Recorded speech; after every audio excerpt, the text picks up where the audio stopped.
का नाम अंधेरी हवेली का रहस्य। कहानी का विषय एक वीरान हवेली जहां रात के समय अजीब आवाजें और छायाएं प्रकट होती है। तीन साहसी दोस्त इस रहस्यमय हवेली का सच जानने निकलते हैं। अंधेरी हवेली का रहस्य। गांव के सबसे पुराने हिस्से में एक पुरानी हवेली खड़ी थी। टूटी फूटी खिड़कियां हवा में झूल रही थी, दरवाजे चरमराते थे और दीवारों पर मकड़ी के जाले लगे थे। गांव वाले कहते थे कि रात के समय वहां अजीब आवाजें आती हैं, कभी रोने की, कभी हंसी की और कभी अचानक किसी की छाया दिखाई देती थी। रवि, अमन और पूजा, तीनों साहसी दोस्त इस हवेली का रहस्य जानना चाहते थे। रवि ने कहा, आज रात हमें पता करना होगा कि सच में यहाँ क्या होता है। अमन ने कैमरा तैयार किया और पूजा ने डर को दबाते हुए साथ चलने का फैसला किया। हवेली में प्रवेश।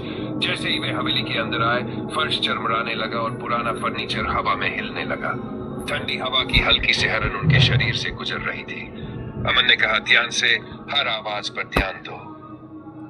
रवि ने कैमरा फ्लैश किया। दीवारों पर हल्की छाया झपकने लगी। पूजा की सांसें तेज हो गई। रवि, मुझे डर लग रहा है, यहाँ कुछ ठीक नहीं है।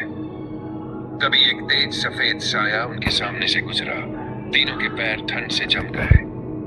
पहली खोज। तीनों एक कमरे में पहुंचे। कमरे में पुराने खून लगे चित्र, धूल भरी किताबें और टूटी हुई कुर्सियां थी। एक किताब पर लिखा था, जो इसे पढ़ेगा अतीत की आत्माएं जागेंगी। रवि ने हिम्मत दिखाते हुए किताब खोली। हवेली में हल्की हंसी गूंज उठी। अमन डरते हुए बोला, ये कौन हंस रहा है? पूजा ने पीछे देखा। सफेद साया तेजी से चलता हुआ कमरे के कोने में गायब हो गया। हवेली में फंसना। तीनों बाहर भागने की कोशिश करने लगे, लेकिन दरवाजा अपने आप बंद हो गया। किताब खुद ब खुद खुल गई और दीवारों पर पुराने समय के दृश्य उभरने लगे। वे देख सकते थे कि पहले यहाँ एक परिवार रहता था, जिसे दरिंदों ने मार डाला था। अब उनकी आत्माएं हवेली में फंसी थीं। रवि ने फुसफुसाकर कहा, हमें एक साथ रहना होगा, तभी बाहर निकल पाएंगे। अमन ने हाथ पकड़ते हुए कहा, हर कदम सावधानी से, ये जगह सिर्फ डर नहीं, जिंदा आत्माओं की पकड़ है।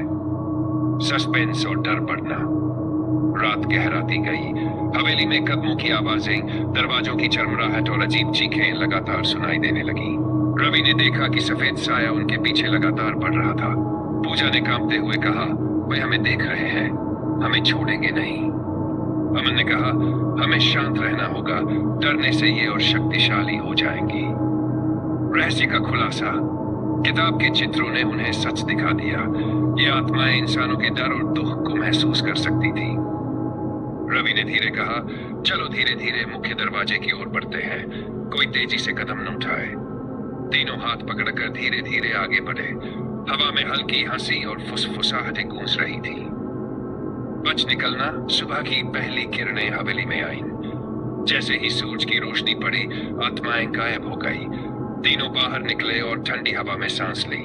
पूजा ने कहा, हमें कभी भी यहाँ वापस नहीं आना चाहिए। रवि ने सिर हिलाते हुए सहमति दी।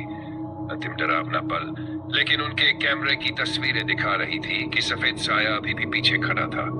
गांव लौटकर भी रवि ने धीरे से कहा, हवेली का डर शायद हमारे साथ हमेशा रहेगा। तभी हवा में फिर हल्की हंसी गूंजी और तीनों ने महसूस किया कि भय अभी खत्म नहीं हुआ। दोस्तों, अगर आपको ये डरावनी कहानी पसंद आई हो तो प्लीज इस वीडियो को लाइक और सब्सक्राइब करना ना भूलें। और हाँ, बेल आइकन भी दबाएं ताकि हमारी अगली डरावनी कहानी आप तक तुरंत पहुंचे।